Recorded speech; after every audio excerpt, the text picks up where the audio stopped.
Una simple mecánica encuentra un viejo Mustang abandonado en la selva. Pero lo que hay escondido dentro no es óxido ni recuerdos. Son pruebas de una operación militar secreta que el gobierno entero hace más de 20 años. Y ahora, alguien hará todo lo posible para silenciarla. Antes de empezar, cuéntanos en los comentarios desde qué país nos estás viendo. Suscríbete, dale like y activa la campanita si crees que la verdad siempre debe salir a la luz. El sol apenas despuntaba sobre las montañas que rodeaban el pequeño pueblo de San Almazar, un rincón olvidado de la sierra latinoamericana donde el tiempo parecía haberse detenido. Las calles polvorientas despertaban lentamente con el sonido de motocicletas viejas, el ladrido de los perros callejeros y el murmullo de los vendedores abriendo sus puestos. En un taller oxidado al final de la avenida principal, Isabel Herrera limpiaba con un trapo grasiento las manos que llevaban años reparando motores. Tenía 41 años, el cabello oscuro recogido en una coleta improvisada, la piel curtida por el sol y las cicatrices de una vida que no había sido amable. Su taller Herrera Motores era más que un negocio. Era su refugio. Las paredes estaban cubiertas de placas antiguas, fotos en blanco y negro de autos clásicos, recuerdos que solo ella entendía. Cada tornillo, cada herramienta tenía un propósito. Mantenerla ocupada era su manera de no pensar en el accidente que le arrebató a Thomas, su esposo, 12 años atrás. Una explosión en la fábrica metalúrgica donde él trabajaba lo sepultó bajo toneladas de concreto. Ni un adiós ni una última palabra. Desde entonces Isabel había vivido en silencio, dedicada a reparar máquinas rotas porque era más fácil que reparar un corazón destrozado. Aquella mañana parecía igual que todas. Café amargo en una taza con grietas, la radio vieja murmurando boleros en voz baja, el ladrido del lobo, su fiel pastor alemán, rondando el taller, pero el destino rara vez anuncia cuando decide cambiarlo todo. Lobo comenzó a olfatear con insistencia cerca del portón trasero. Las orejas erguidas, el cuerpo tenso. Isabel lo observó con el ceño fruncido. ¿Qué pasa, viejo? Preguntó, secándose las manos en el delantal. El perro emitió un gruñido bajo y luego se lanzó a correr hacia el carro detrás del taller, por un camino que apenas recordaba existía. Isabel dudó unos segundos. Hacía años que nadie usaba ese sendero, cubierto por maleza y ramas secas, pero algo en la actitud del animal la inquietó. Cerró el taller, se ajustó la gorra y decidió seguirlo. El sendero subía en espiral por el bosque, entre árboles altos que dejaban filtrar hilos de luz dorada. A cada paso, el área olía más a óxido y tierra vieja. Isabel no sabía por qué seguía avanzando, solo que algo la empujaba a hacerlo, cuando finalmente el camino se abrió en un claro escondido entre pinos. El mundo pareció detenerse. Ali, cubierto de musgo, joyas secas y raíces, yacía un Ford Mustang, Fastback de 1968, una joya olvidada del pasado. La pintura roja estaba apagada por el sol y el tiempo, las llantas desinfladas, las ventanas cubiertas de polvo. Pero a pesar del abandono, conservaba una elegancia imponente, como un animal dormido que aún conservaba su poder. ¿Qué diablos haces aquí?, murmuró Isabel, acercándose con pasos lentos. El auto parecía susurrar historias. El viento sopló, agitando las ramas, y por un momento sintió como si el bosque entero guardara silencio para observarla. Lobo gruñó de nuevo, esta vez más bajo, con un matiz que no había oído antes. Isabel se inclinó y tiró de la manilla de la puerta del conductor. Crujió con un sonido metálico, como si se resistiera a revelar sus secretos. El interior estaba sorprendentemente intacto. El cuero, aunque agrietado, aún conservaba su forma. En el portavasos había una lata vacía con el diseño de una marca que ya no existía. En el tablero, un par de gafas de sol cubiertas de polvo, pero lo que realmente llamó su atención estaba en el asiento trasero. Una caja de madera talada a mano, con dibujos de montañas y ríos, demasiado hermosa para ser olvidada.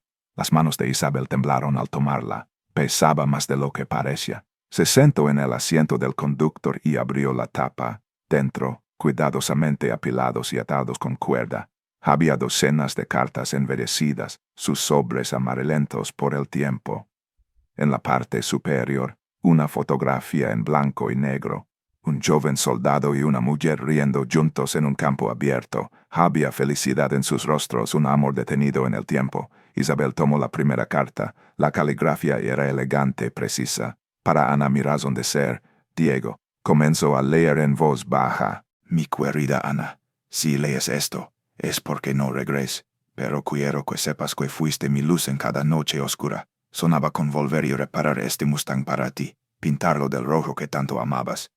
Si no lo logre, quiero que lo conserves, como conserve tu amor hasta el último segundo. Las palabras la golpearon como un puñetazo en el pecho. Las lágrimas comenzaron a caer sin que se diera cuenta. Había algo en aquella carta que atravesaba el tiempo y el papel. No era su historia, pero sentía que lo era.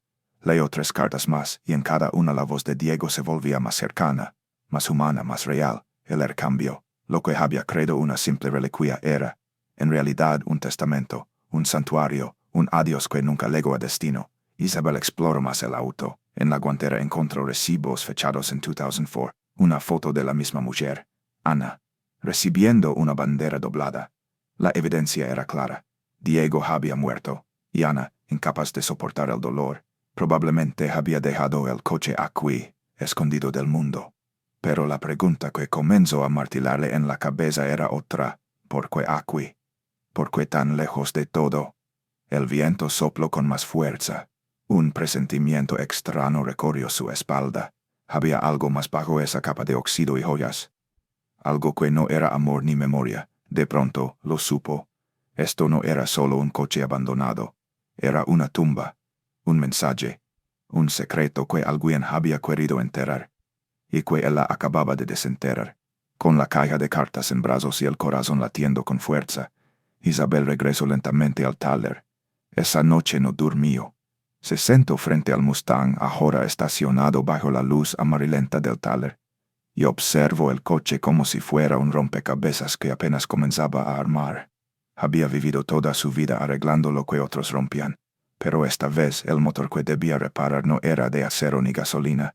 Era una historia, una verdad, una vida interrumpida, y aunque no lo sabía todavía, al abrir aquella puerta oxidada, Isabel Herrera no solo había descubierto el pasado de un soldado, había encendido la mecha de algo mucho más grande. La sombra del pasado se había movido, y con ella también su destino. El crepúsculo de San Almazar tenía de cobre las láminas del taller cuando Isabel volvió a cerrar el portón. El Mustang del 68 ocupaba el centro como un animal herido colocado sobre un altar.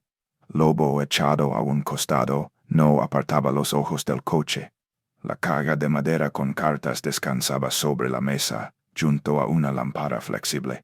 Isabel respiró hondo. Había pasado la tarde leyendo fragmentos de Diego y Ana, comprendiendo que ese amor detenido en papel era apenas la superficie de algo mucho más hondo, algo que el propio Diego había insinuado entre líneas.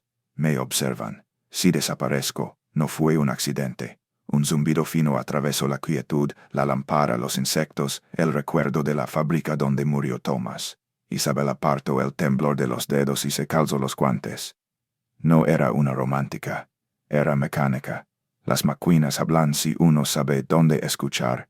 Levantó el capó. El motor V8 estaba cubierto de polvo, pero no muerto. Había tornillos marcados con pintura que no coincidían con el desgaste del resto. Un celo distinto en la tapa de válvulas. Alguien había intervenido el coche años después de su abandono, no para repararlo, para guardar algo. Habla, viejo, susurró, tocando el bloque como a un testigo nervioso. Revisó la cajuela, la alfombra, rígida por la humedad, se levantó con esfuerzo. Debajo, el metal crujió de manera extraña. Un sonido hueco, no sólido. Golpeó suavemente con la llave de rueda. Tonch, tonk, un patrón. A la tercera percusión la vibración cambió. Lobo gruñó expectante. Isabel tomó la espátula. Forzó la moldura y reveló un panel suplementario, cortado con precisión y remachado desde dentro. No era bricolaje. Era trabajo de alguien con formación. Aflojó los remaches con paciencia, sudando a pesar del aire frío que se colaba por el portón. Cuando el panel se soltó, lo retiró con cuidado. Detrás, un hueco oscuro exhaló olor a óxido y papel viejo. Metió la mano. Sus dedos encontraron un paquete envuelto en lona encerada. Al abrirlo, el tiempo se reordenó. 3 casetes con etiquetas escritas a mano. SOM 01 _ briefing. SOM03_noche.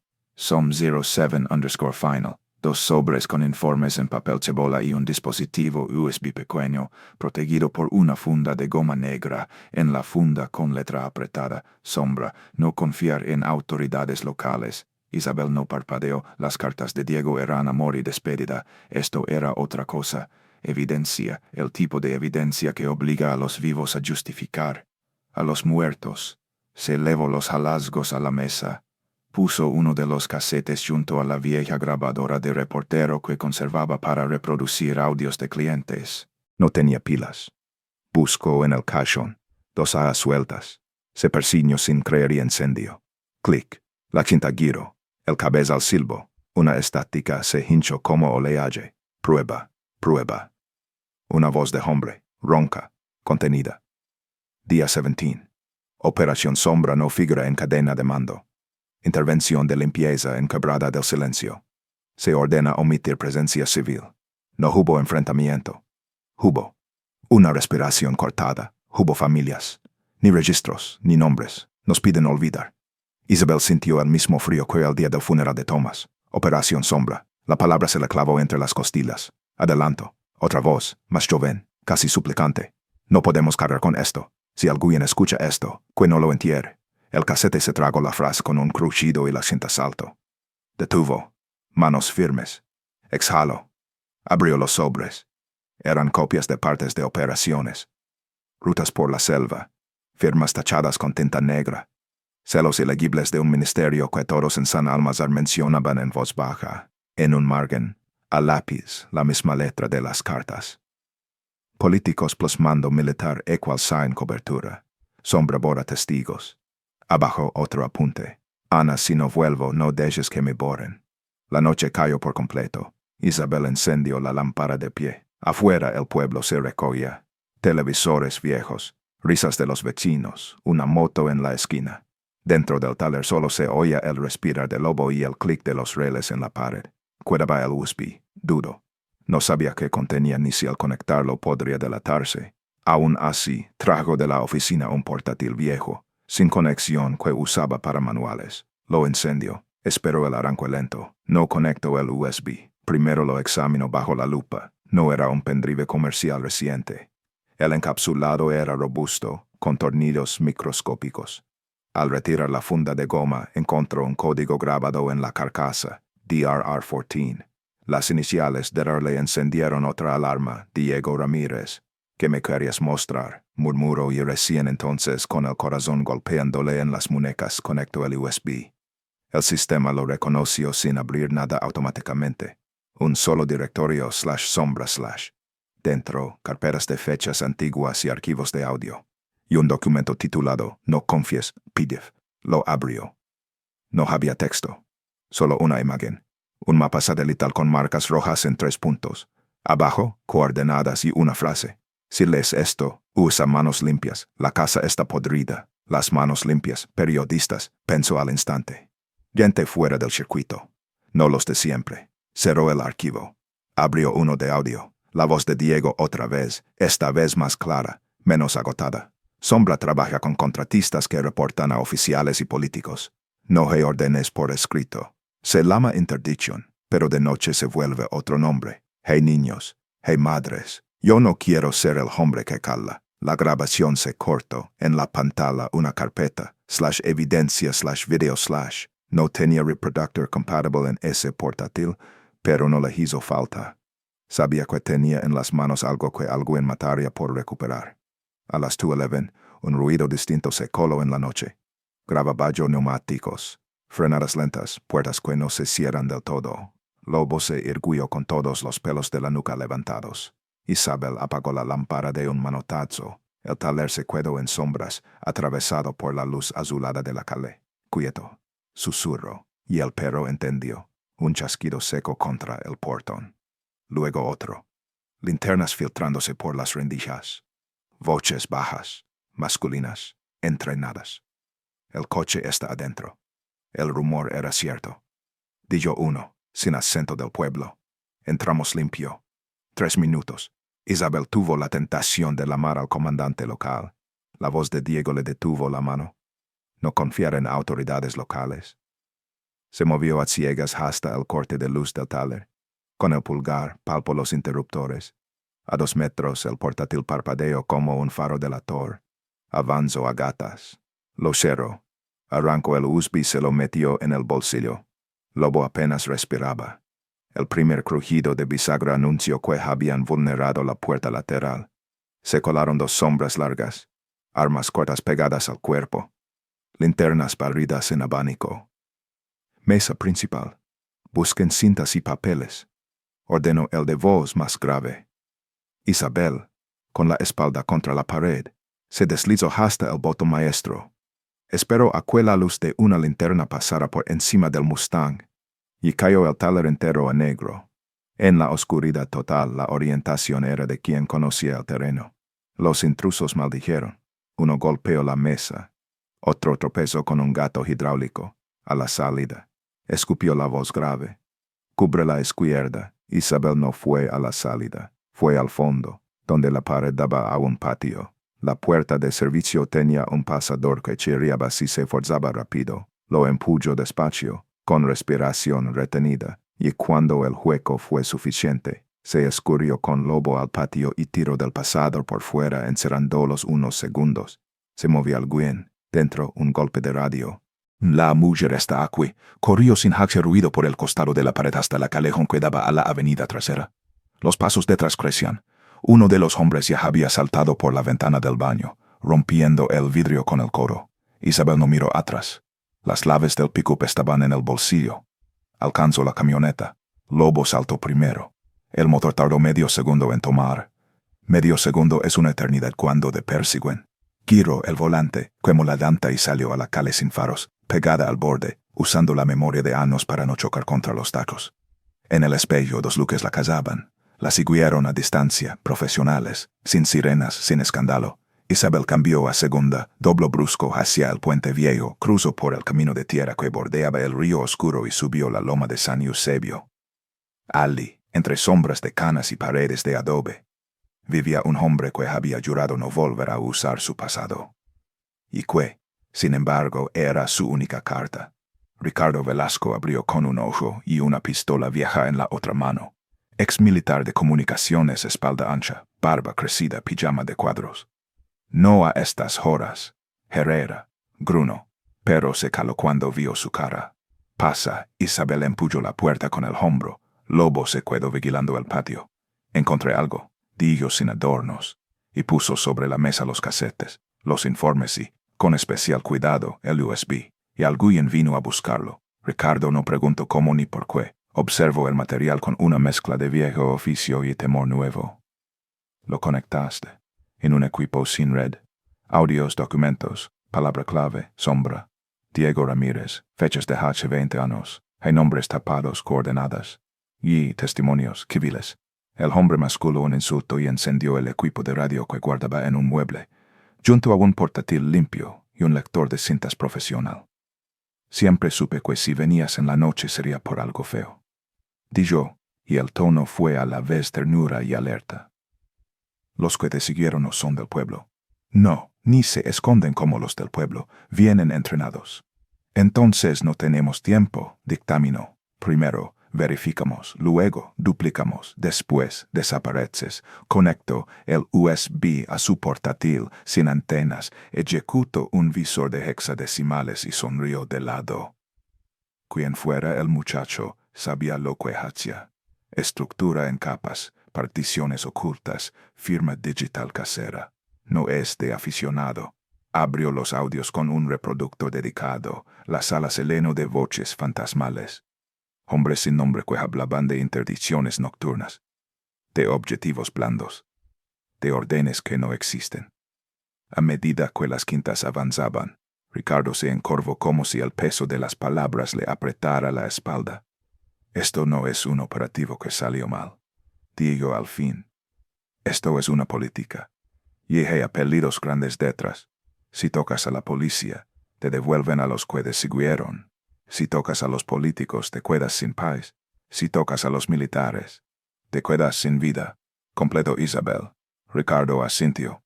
Conozco a 2 periodistas que aún creen en su trabajo y que no reciben sobres. No usan correo. Reciben paquetes de aire. Pero antes, hay que cifrar y romper metadatos. Si alguien abre esto mal, te encuentran por el ruido. Se puso manos a la obra. Con guantes montó una imagen del USB, la clonó a un medio sin marca, limpió rastros.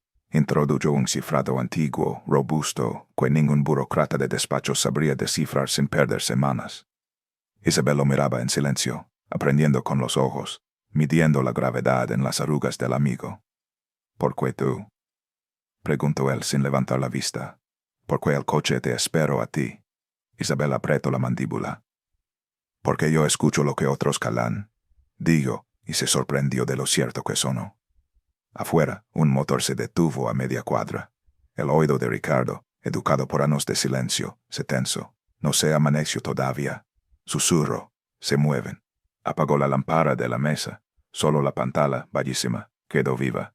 Lobo se puso de pie en el umbral. Bayo, listo. Isabel metió los originales en la mochila. Se colgó la correa al hombro. Palpó el bolsillo con el USB duplicado.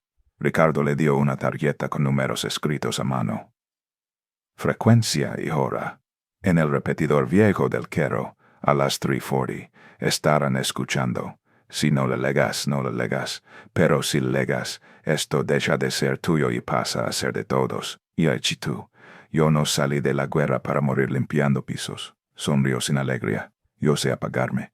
Las sombras al otro lado de la ventana se movieron. Un clic metálico, seguro de arma quitado. Ricardo indicó la puerta de atrás con un gesto seco. Isabel asintió, tragando el miedo como una piedra. No había más taller ni cartas ni romanticismo. Había pruebas, había perseguidores, y había tiempo. Salieron por el patio trasero. El cielo tenía la palidez previa al amanecer. El pueblo, esa maqueta de polvo y recuerdos. Dormía sin adivinar los nombres que estaban a punto de despertar.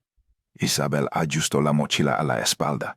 Silbó bayo para que el lobo la siguiera pegado a la pierna y se hundió con Ricardo en el laberinto de callejones hacia la colina, donde un repetidor oxidado y olvidado por todos podía, por una vez, recordarlo todo.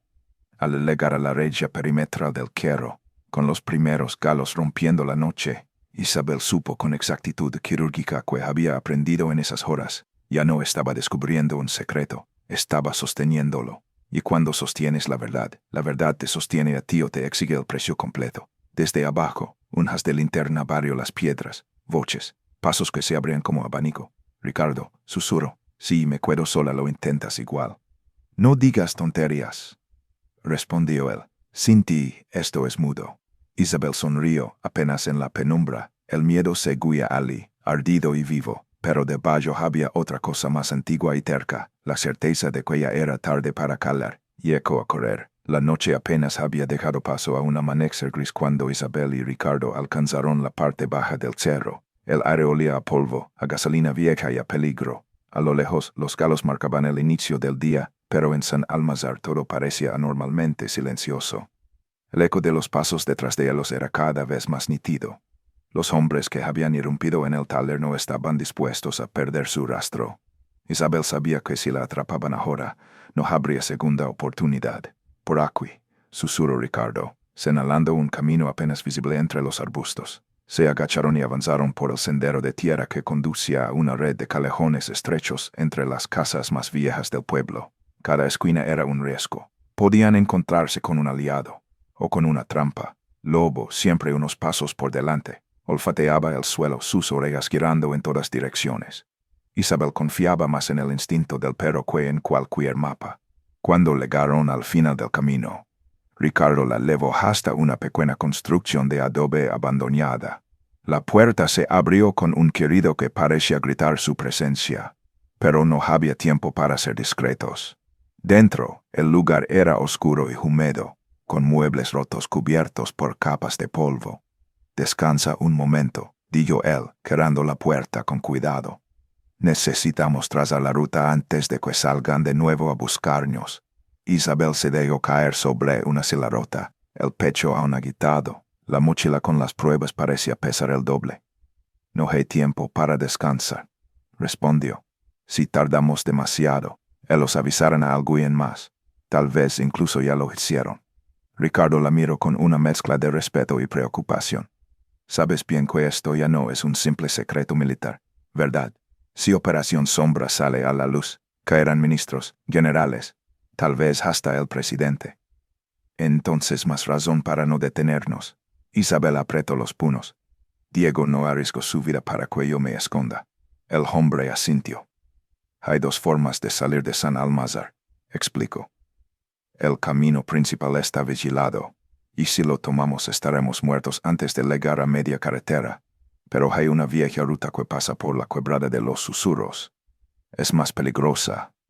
Caminos angostos, barrancos, sin señal de radio. Pero si la superamos estaremos fuera de su alcance. Entonces esa es la que tomamos. 2 horas después. El sol ya golpeaba con fuerza cuando Isabel y Ricardo se subieron a la vieja camioneta azul. Lobo saltó a la parte trasera, olfateando el viento. El plan era simple: cruzar la quebrada, llegar a la carretera abandonada que bordeaba la selva y desde allí avanzar hasta el punto donde podrían contactar con los periodistas. Pero nada salió como esperaban. A la salida del pueblo, un viejo sedán negro apareció detrás de ellos, a una distancia sospechosamente constante. Isabel aceleró. El sedán hizo lo mismo. «Nos siguen», murmuró, con el corazón acelerado. Ricardo giró la cabeza hacia atrás. «No intentes pelearlos en recta. En la siguiente curva, métete por el camino de tierra». Lo hizo sin dudar. La camioneta saltó sobre piedras y charcos, la suspensión protestando con cada golpe. El sedán intentó seguirlos, pero el terreno era demasiado difícil. Se quedó atrás, aunque Isabel sabía que no tardarían en volver a encontrarlos. «Van a avisar a los demás», dijo ella. «Lo sé, pero les tomará tiempo». La ruta se volvió más peligrosa a medida que avanzaban. Los caminos se estrechaban y el abismo a un costado era tan profundo que un solo error significaría el final. La vegetación densa y los troncos caídos los obligaban a reducir la velocidad. Lobo gruñía de vez en cuando, como si presintiera algo. A mitad del trayecto, un disparo rompió el silencio. El parabrisas delantero se astiló con un crack seco. Isabel frenó de golpe. «Al suelo», gritó Ricardo. Desde la colina 2 figuras armadas disparaban contra la camioneta. No estaban allí por casualidad. Sabían que ese era el camino que ella tomaría. Isabel y Ricardo rodaron fuera del vehículo y buscaron cobertura detrás de unas rocas. «Nos encontraron antes de lo previsto», dijo él sacando una pistola oxidada del cinturón. «Y ahora peleamos». Los disparos continuaron, levantando polvo y astilas de piedra a su alrededor. Isabel sacó el pequeño revólver que llevaba en la mochila y devolvió fuego, apuntando no a matar, sino a ganar tiempo. Lobo ladraba con furia, sus ojos fijos en el enemigo. Tras varios minutos de tiroteo, uno de los atacantes gritó: «Tenemos órdenes de entregarla viva. No disparen a matar». La frase heló la sangre de Isabel. Viva. La necesitaban con vida. Tal vez querían interrogarla, o silenciarla de forma más lenta.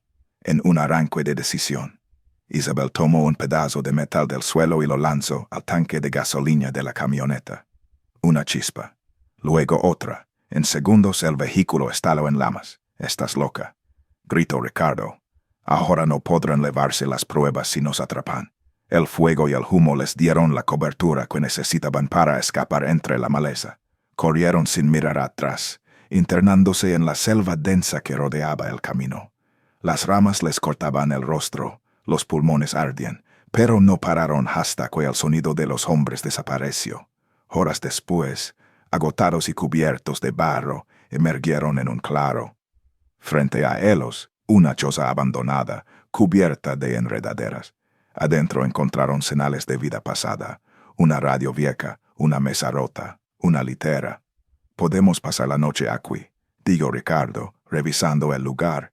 Isabel se dejó caer contra la pared, el cuerpo temblando de cansancio. «¿Cuánto crees que tenemos antes de que nos encuentren?» «Quizás un día, tal vez menos». Guardo silencio por un largo momento. «¿Por qué lo haces?», preguntó finalmente. «Esto ya no es tu guerra», Ricardo suspiró, «porque en la última misión que hice vi a un niño morir con un cuaderno en la mano. Y ese cuaderno contenía nombres que nunca salieron a la luz. Juré que si alguna vez tenía otra oportunidad, no volvería a quedarme callado. Isabel lo miró con una mezcla de respeto y tristeza.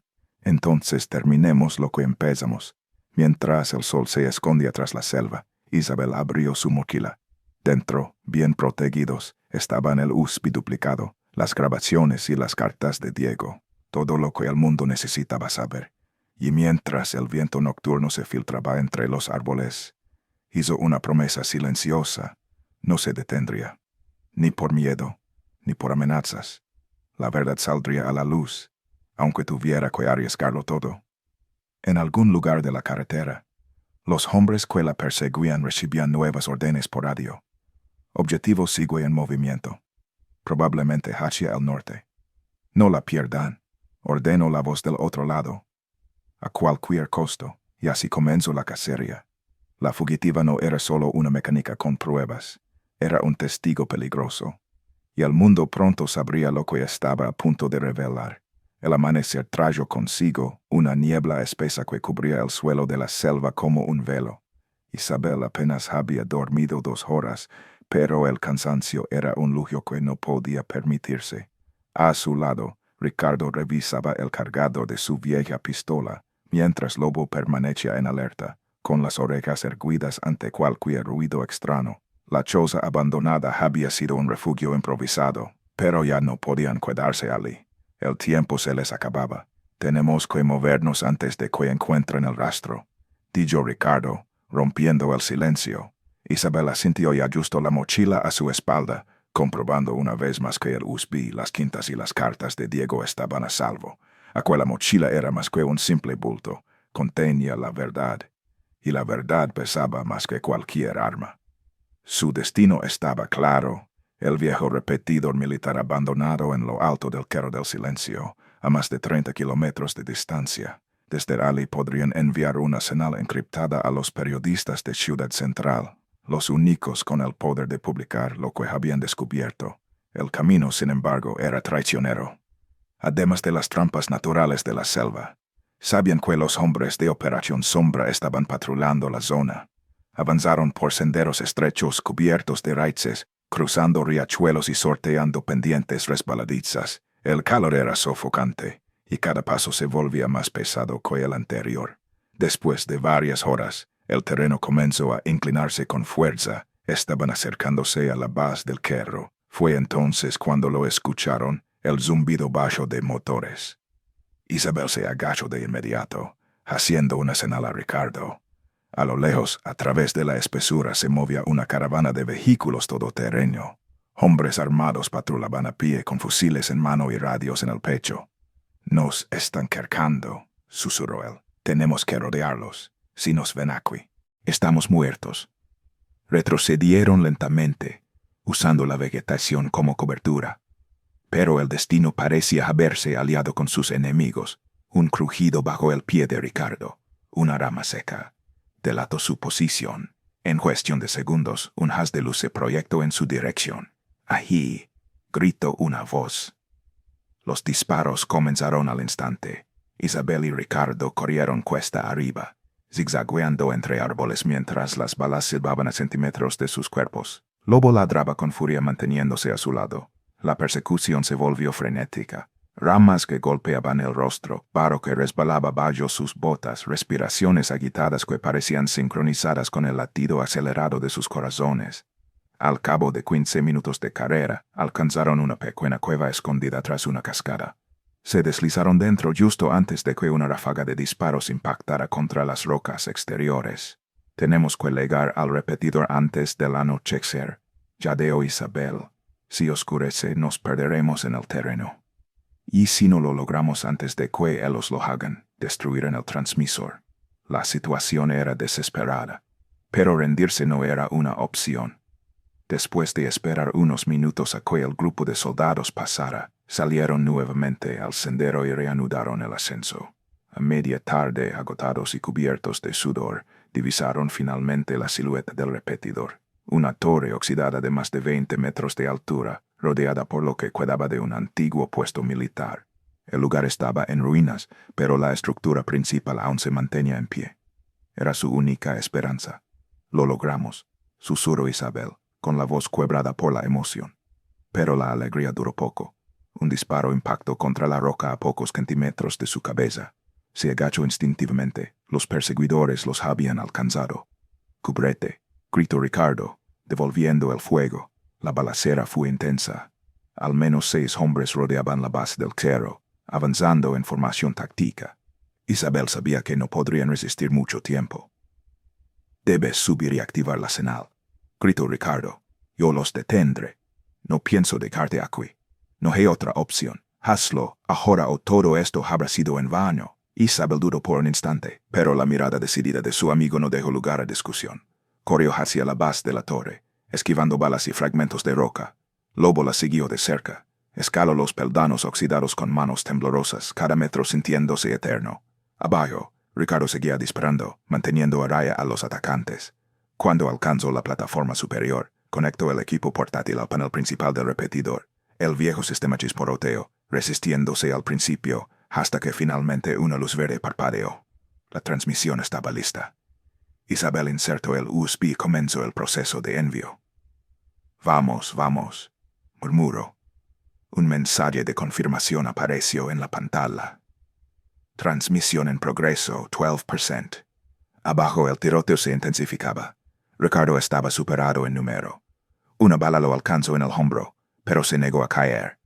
Continuó disparando con el brazo bueno, cubriendo cada metro que separaba a los enemigos de la torre. «Apurate, Isabel», gritó con todas sus fuerzas. 35%. Los enemigos se acercaban. Uno de ellos lanzó una granada improvisada que explotó cerca de la base, haciendo temblar toda la estructura. Isabel se aferró con fuerza a la baranda para no caer. 68%. Lobo gruñó, mostrando los dientes. 2 hombres lograron escalar hasta la entrada de la torre, pero el perro se lanzó sobre uno de ellos con una ferocidad que Isabel nunca había visto. El segundo levantó el arma, pero Isabel ya lo había visto. Apuntó con el revólver y disparó. El hombre cayó, 94%. Abajo, Ricardo estaba de rodillas, sangrando profusamente. Aún así, sonrió al ver cómo la luz del transmisor se volvía estable. Sabía que lo habían logrado. 100%. Transmisión completada. Isabel cayó de rodillas temblando. La señal estaba enviada. Los archivos ya viajaban a Ciudad Central, a las manos de quienes podrían publicarlos. Operación Sombra dejaría de ser un rumor, se convertiría en verdad, pero la batalla aún no había terminado. Los últimos hombres armados continuaban acercándose y las municiones se estaban agotando. Isabel bajó de la torre corriendo y se deslizó hasta el lado de Ricardo. «No lo logré», dijo sosteniéndolo con los brazos. «Sabía que lo harías», susurró él con la voz débil. «Ahora vete, no sin ti». Antes de que pudiera responder, una explosión más potente sacudió el cerro. Uno de los enemigos había detonado los restos de combustible cerca de la entrada. El fuego comenzó a extenderse rápidamente. Isabel miró a su alrededor. Estaban rodeados. Entonces, por primera vez en horas, escuchó el sonido que había estado esperando. Helicópteros. A lo lejos, sobre el horizonte, se acercaban 2 aeronaves sin insignias. No eran del ejército local. Era el equipo de rescate de los periodistas alertado por la señal. Los hombres armados, al verlos, comenzaron a retirarse apresuradamente. Sabían que ya era demasiado tarde. La verdad se había escapado de sus manos. Isabel abrazó a Ricardo, lágrimas cayendo por su rostro. «Lo hicimos, lo logramos». «Entonces, ve por algo», susurró él, cerrando los ojos por un momento. La verdad ya estaba en el aire. El mundo pronto sabría lo que habían hecho. Y aunque la noche aún no había terminado, Isabel sintió por primera vez que la oscuridad estaba cayendo ante la luz. Mientras el helicóptero descendía sobre el cerro en ruinas, Isabel comprendió que ese era solo el comienzo. Lo que venía después sería aún más peligroso, pero ya no había vuelta atrás. El último baluarte había resistido, y con él la verdad estaba a punto de cambiarlo todo. 2 semanas habían pasado desde aquella noche en el cerro del silencio, pero para Isabel Herrera se sentían como 2 vidas distintas. En una, Era la mecánica silenciosa de San Almazar, la mujer que arreglaba motores y evitaba mirar al pasado. En la otra era la portadora de la verdad, la testigo que había puesto en marcha una avalancha imposible de detener. Ahora, esa segunda vida era la única que existía. La historia estalló como una tormenta. El diario Central publicó en primera plana un informe titulado Operación Sombra, la masacre que el gobierno ocultó durante 2 décadas. Los archivos, las grabaciones y los testimonios enviados desde la torre fueron verificados y difundidos a toda la nación. En cuestión de horas, la noticia estaba en cada pantalla, en cada teléfono, en cada conversación. Las pruebas eran irrefutables. El ejército, en coordinación con altos funcionarios, había ordenado ataques ilegales contra poblaciones civiles y eliminado testigos. Las consecuencias fueron inmediatas. 3 ministros renunciaron en el acto. El jefe de Estado Mayor fue detenido bajo cargos de crímenes de guerra. El presidente anunció la creación de una comisión internacional para investigar las atrocidades. Las calles de Ciudad Central se llenaron de manifestantes que exigían justicia. El nombre de Diego Ramírez, olvidado por el gobierno durante años, se convirtió en un símbolo de resistencia y verdad. Pero mientras el mundo se agitaba, Isabel decidió desaparecer del centro de la tormenta. No buscaba fama ni gloria. Todo lo que quería era regresar a San Almazar y a su taller, el único lugar donde aún podía respirar. Una mañana de cielo limpio, condujo su vieja camioneta por el camino polvoriento que llevaba al pueblo. Lobo, como siempre, iba en el asiento del copiloto, la cabeza apoyada sobre sus patas. Cuando cruzó el arco oxidado que marcaba la entrada a San Almazar, sintió una paz que había olvidado que existía. El taller estaba tal como lo había dejado. El portón azul con pintura descascarada, las herramientas ordenadas en sus estantes, el olor a aceite y metal flotando en el aire. Pero algo había cambiado profundamente. Por primera vez, ese lugar no le parecía una cárcel. Era su hogar, en el centro del taller, cubierto con una lona verde, estaba el viejo Mustang Fastback. Isabel sonrió al acercarse. Pasó semanas reparando su carrocería, puliendo cada centímetro del chasis, devolviéndole el brillo perdido. Ya no lo hacía como un simple trabajo mecánico. Lo hacía como un acto de homenaje. Retiró la lona y el coche brilló bajo la luz del sol, con un color rojo intenso que parecía encenderse desde dentro. No tenía intención de conducirlo. Ese Mustang era un monumento a Diego y a Ana, a su amor, a su lucha y a la verdad que habían dejado atrás. Colocó 2 tazas de café sobre el capó, una para ella y otra para los que ya no estaban. Cerró los ojos y dejó que el viento jugara con su cabello. A media tarde, un automóvil gris se detuvo frente al taller. Del bajo una mujer mayor de cabello blanco trenzado y pasos lentos. Isabel la reconoció al instante. Era Elena Ramírez, la hermana de Diego. La mujer se acercó sin decir palabra, con los ojos húmedos. Gracias, susurró al llegar hasta ella. Gracias por no dejar que lo olvidaran. Isabel negó con la cabeza. No tienes que agradecerme nada, solo hice lo que era correcto. Eso precisamente es lo que casi nadie hace. Respondió Elena con una triste sonrisa. De su bolso sacó un sobre amarillento, envejecido por el tiempo. Lo encontré entre las cosas de Ana después de que ella falleció. Es una carta que Diego escribió antes de partir a su última misión. Iba dirigida a ella, pero nunca se atrevió a leerla. Y ahora creo que él quería que tú la tuvieras. Isabel tomó el sobre con manos temblorosas. Lo abrió con cuidado, como si el papel pudiera romperse con el aire. Adentro, una joya escrita con la misma letra firme que había leído en tantas otras cartas. Si alguien encuentra estas palabras, significa que mi historia no terminó donde pensaban, que la verdad sobrevivió. No sé si algún día el mundo sabrá lo que pasó, pero si lo sabe, será porque alguien tuvo el valor que a mí me faltó. A ti, quien quiera que seas, gracias por cargar con mi voz. Gracias por llevarla más allá de mi último aliento. Isabel cerró la carta con los ojos llenos de lágrimas. Por primera vez en años, no eran lágrimas de dolor, sino de paz. Lo hiciste bien, Diego, susurró. Al final no te silenciaron. Esa noche el cielo sobre San Almazar se iluminó con miles de estrellas. Isabel encendió una pequeña fogata detrás del taller. En el fuego arrojó la última copia de las grabaciones, ya no las necesitaba, y una vieja camisa de Thomas que había guardado durante más de una década. Mientras las llamas consumían el pasado, murmuró dos nombres, Thomas y Diego, y con ellos dejó ir el dolor que la había perseguido tanto tiempo. A la mañana siguiente, el Mustang estaba estacionado frente al taller, resplandeciente bajo el sol. En el asiento del copiloto, Isabel dejó la carta final de Diego.